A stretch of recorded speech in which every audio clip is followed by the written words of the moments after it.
Okay, hello po, Attorney Tam. Dito pa rin tayo sa Dongdaemun sa Korea.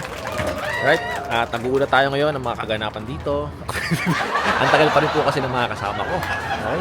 Ang tagal mabili. Kaya ako nandito lang at saka yung anak ko, naiwan lang kami dito sa Shake Shack dito sa tapat ng DDP.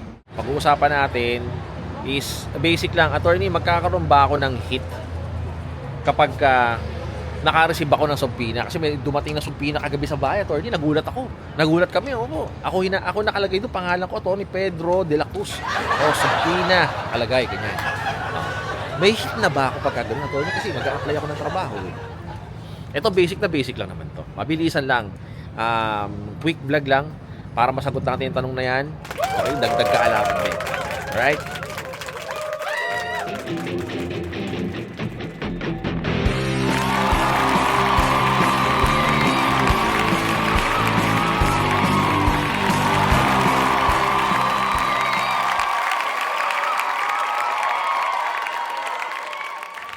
Okay, balik tayo.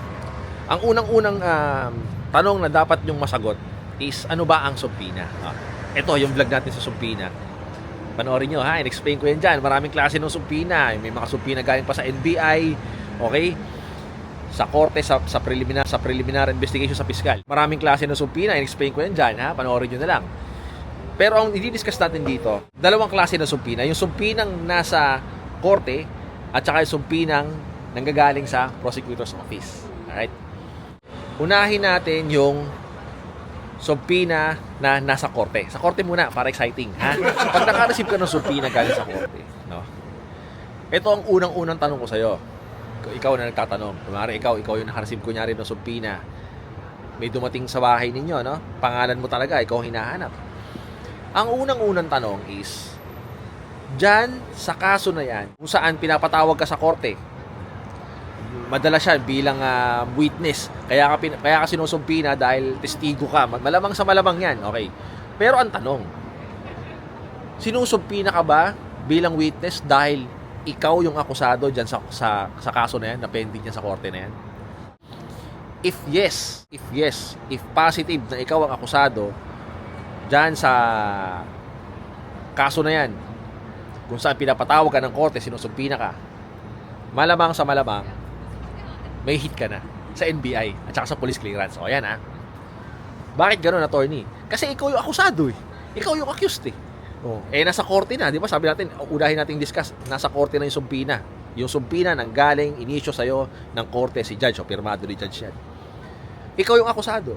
So, malamang, may hit ka na dyan. Automatic ba yun, Attorney? Panoorin mo na ng itong mga vlog na to, lalo na to, yung sinot ko rin dito. Para malaman mo kung automatic ba na talagang may hit ka na pag nasa korte na at ikaw ang akusado. Attorney, is it possible na sinumpina ako ng korte pero wala akong hit? Oo, kung hindi ikaw yung akusado. Kung witness ka lang, pinasumpina ka lang. Hindi pag madala sa mga cases, yung mga pulis, pag mga drugs cases, yung mga sugal-sugal, sinusumpina yung mga pulis. Minsan kahit na hindi police, mga private individuals, pinapasumpina pa namin para sumipot sila, yung mga taga-bangko, pinapasumpina yan bilang testigo, bilang witness. Okay? Maliwanag tayo dyan. So wala silang hit. Testigo lang naman, eh. So tapos na tayo sa korte, ha? Kung ikaw ang akusado, 50-50, baka may hit ka na. Kung ikaw yung sinumpina ka ng korte at ikaw mismo yung akusado, dahil ikaw ang akusado, may hit ka. Ikaw may kaso, eh. Alright? Now, punta tayo dun sa preliminary investigation. Hinuli ko na. Kasi ito, exciting part to. Bakit? But exciting part? Kasi basic na basic lang.